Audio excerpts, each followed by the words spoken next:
ambao wataweza kuwa wakiwa nao juu yako, kuna muda inaweza kukupata.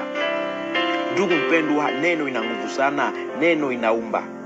Natafuta kushauria pia vijana wasichana ambao wanacheza na masandimana za ndugu zao, yani TMNF, na unaanza kucheza na sandimana za ule fi, unamwambia nakupenda, na unakuwa ukimdanganya.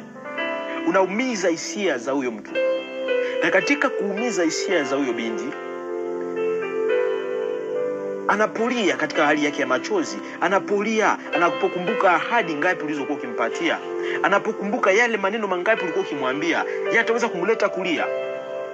Na katika hali ile ya kulia, wakati machozi yale yataweza kushuka kilia, anaweza kutamka neno, na jua ile neno litaweza kukupata.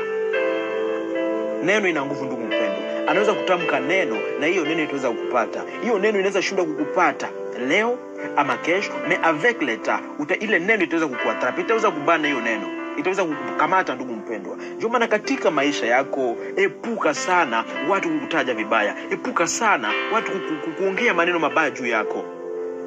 Jua yale maneno ambayo wanaitamka juu yako yanaweza kukupata ndugu mpendwa. Neno ina nguvu sana, neno ina uwezo. Ndio maana mtu unaweza kulani mtu a partir ya la parole. Unapomtesa mtu fulani, mtu akukosea kitu chochote, unamtendea vibaya, unamuumiza. Huyo mtu unapomfanyia hivyo, katika hali ya uchungu ambaye anapitia, anaweza kutamka neno, na hiyo neno inaweza kuacha uweze kuumia. Hiyo neno inaweza kuleta katika hali ya kulia, hiyo neno inaweza kuleta katika hali ya machozi. Yanaweza kukupata hiyo neno ambayo utaweza kuumiza, anaweza kutamka neno tu, na hiyo neno itaweza kukupata. Ndugu mpendwa, jua ya